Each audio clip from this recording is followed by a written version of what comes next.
Shame is one of the first things that we're ever taught, which is probably why it is one of the last things that we unlearn.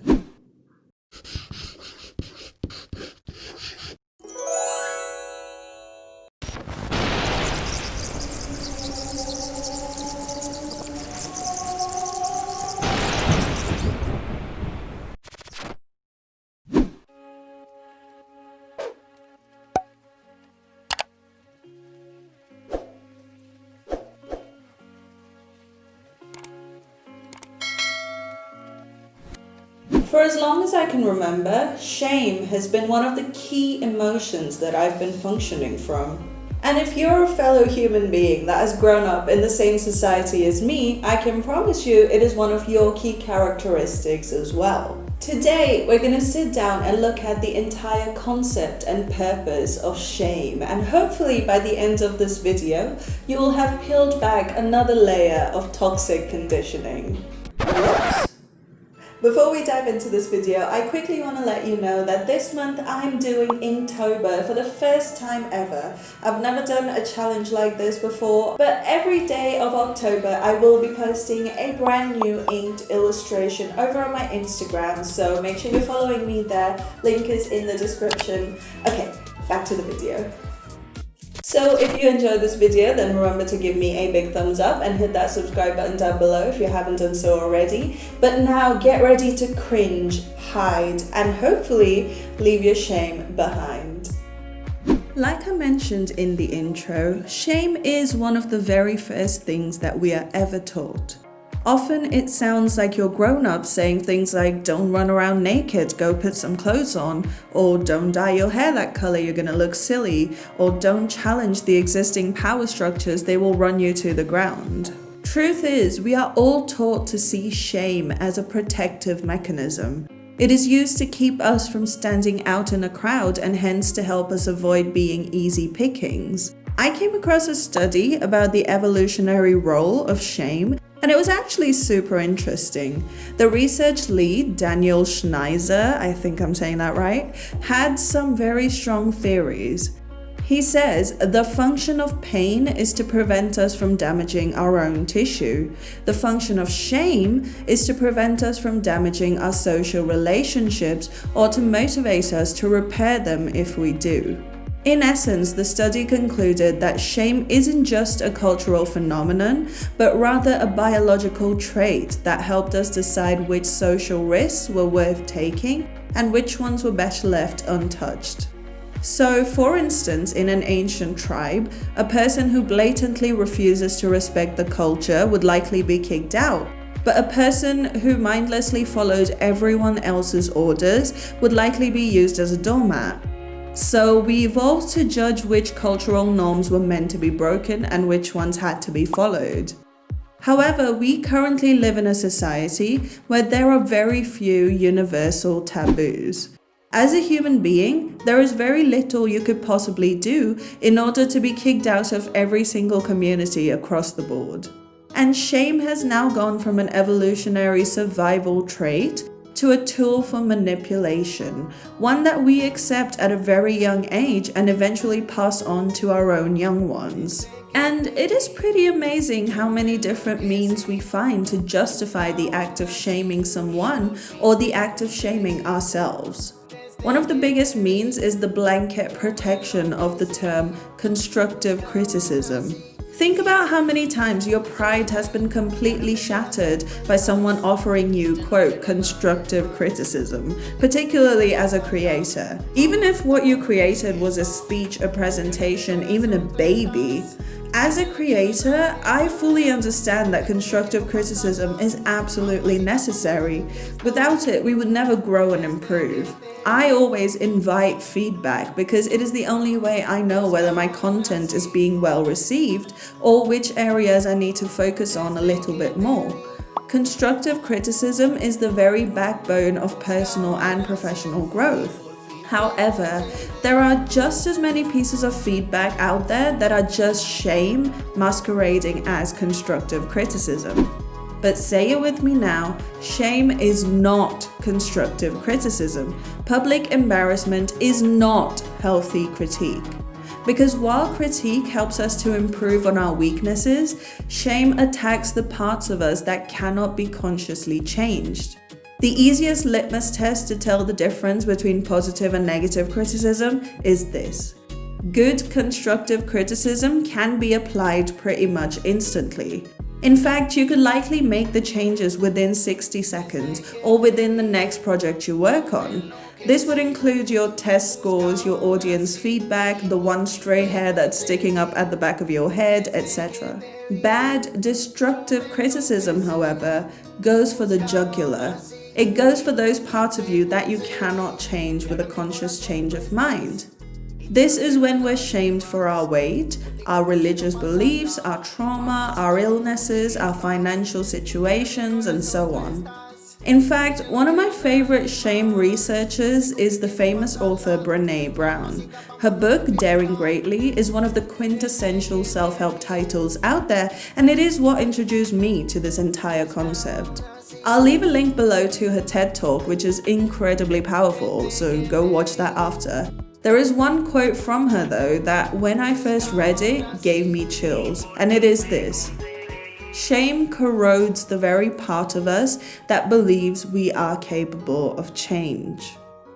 Powerful stuff. And when you think of it in terms of what we just looked at with constructive criticism, this is exactly what we get to. As humans, one of our defining characteristics has been the ability to keep fighting no matter how bleak the outcome looks. You hear stories of people who survive events that they really shouldn't have survived, people who overcome challenges that they shouldn't be able to. Our ability to just keep swimming is what keeps us at the top of the food chain. So when something like shame is introduced into our minds, it isn't some small annoying habit. It is eroding the very essence of what makes us human. It takes that hope, that tiny glimmer that says we might just turn this around, and it destroys it. And over time, shame gets so deeply ingrained in our psyche, we start to take it as fact. For instance, if I tell you to get on a crowded train and just sing really loudly, I can almost guarantee that the very thought of it made you cringe just now. It doesn't matter how good a singer you are, or even that most people might enjoy a bit of frivolous joy on their commute to work. Your automatic response is to anticipate the shame of it and cringe at the very thought.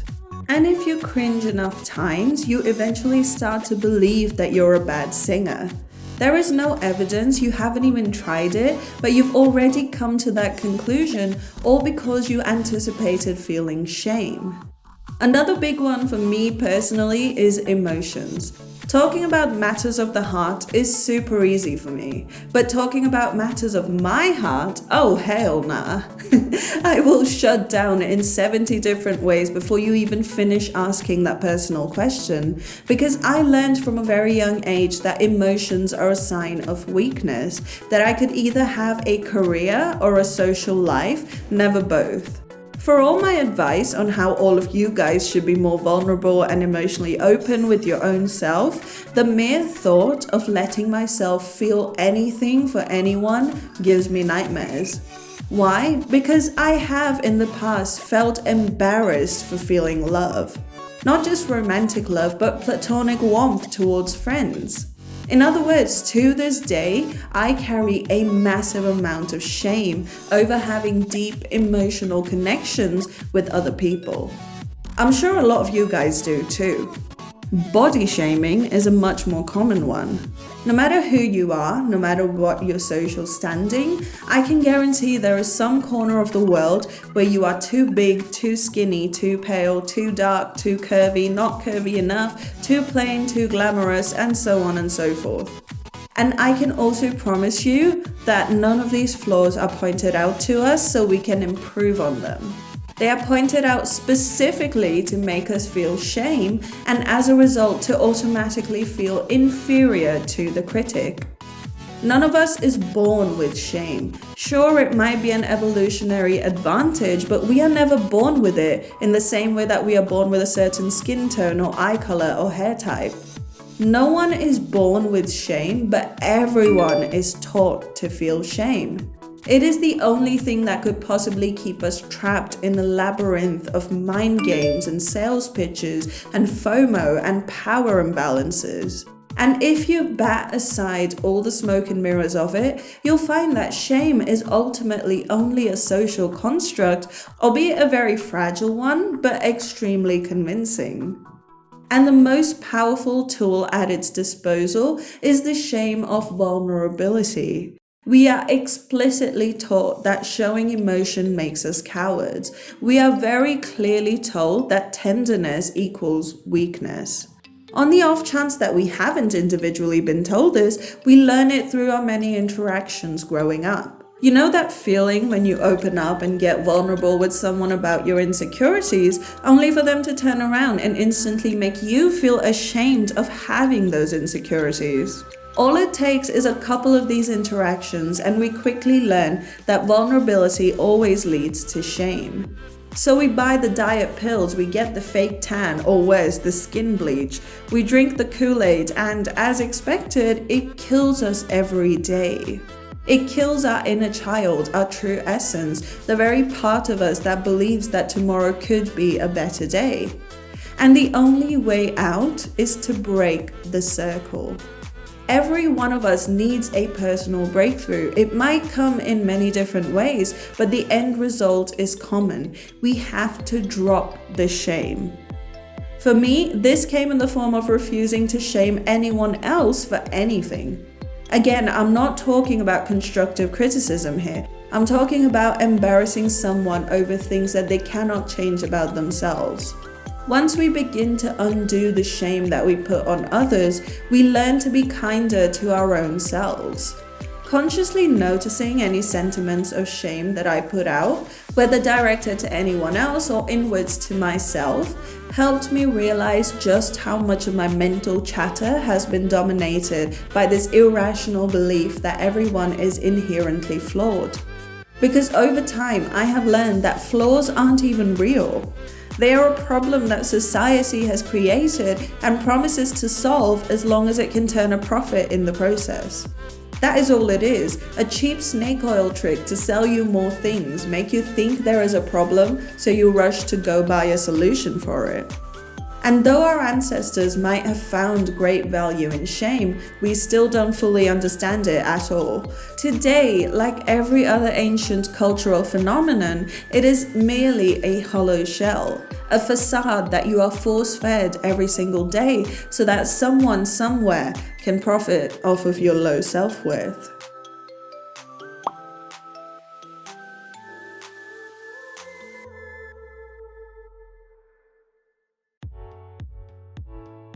So the next time someone points out a flaw to you, first ask yourself if you can fix it in under a minute.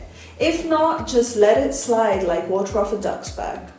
Because at the end of the day, they didn't go through your life and your circumstances, and only you have to deal with yourself forever. So yours is the only opinion that truly matters. And I would love to hear what type of shame you guys are leaving behind, so make sure you leave them in a comment below.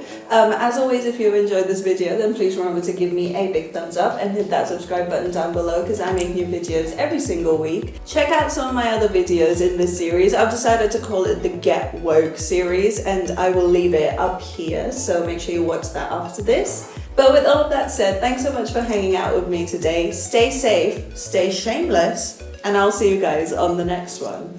Bye.